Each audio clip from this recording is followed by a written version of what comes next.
kulanti wacan dhammaantiin daawadayaal ku soo dhawaada channelkeeni ay Reeb Media.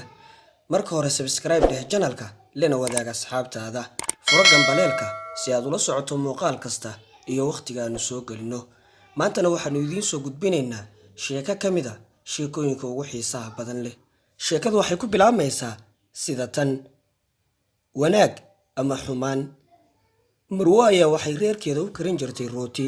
subax kasta waxay ku diri jirtay hal xabo oo dheeraad ah oo ay ugu tala gashay qofkii wadada soo mara inuu qaato, waxayna u gelin jirtay qaanad yar. waxaa subax kasta wadada soo mari jiray markii ay rootiga dhamayso nin geeda qarow ah oo shaqadiisa u socda. rootigana qaanada ayaa uu kala bixi jiray, waxa uuna ku dhihi jiray isagoo hoos u hadlaya: xumaanta aad samayso adiga ayay kula joogtaa, wanaaguna adiga ayuu kuu soo laabtaa. sidaa ayaa maalin kasta dhici jirtay. ninkii geeda qarowga ahaa wadada ayuu soo maraa, rootigana wuu qaataa, isagoo ereyadaas halhays ka dhigtay. marwadii ayaa ka carootay hadalkan uu ku celcelinayo maalin kasta oo tiri xitaa mahadsanidima uusan dhihin, muxuuse ula jeedaa ereyadaas? waxay go'aansatay inay rootiga sun ugu darto. markii ay damacday inay rootiga sumaysan qaanada u geliso ayaa gacanteedii jaraysay oo ay isla yaabtay.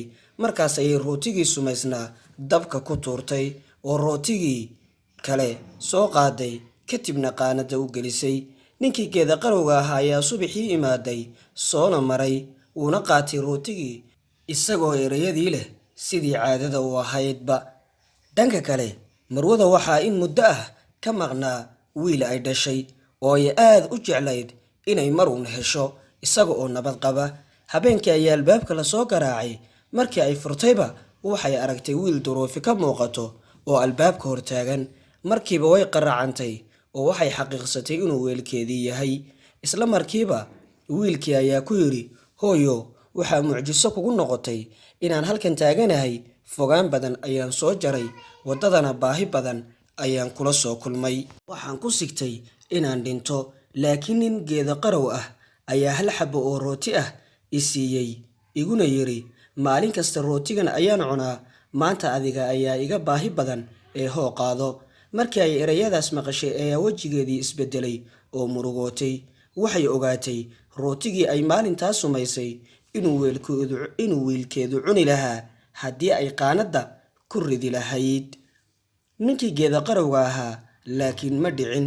waxayna soo xasuusatay hadalkiisii ahaa: xumaanta aad samayso adiga ayay kula joogtaa, wanaaguna adiga ayuu kuu soo laabtaa. waxaa hubaal ah inaad heli doonto wax kasta oo wanaaga oo aad samaysay maalinuun. waxaa kaloo hubaal ah inaad heli doonto wax kastoo xumaana oo aad samaysay maalinuun. gabagabada sheekada, wax kasta oo aad samayso, wanaag ama xumaan, adiga ayay dib kuugu soo laabanayaan.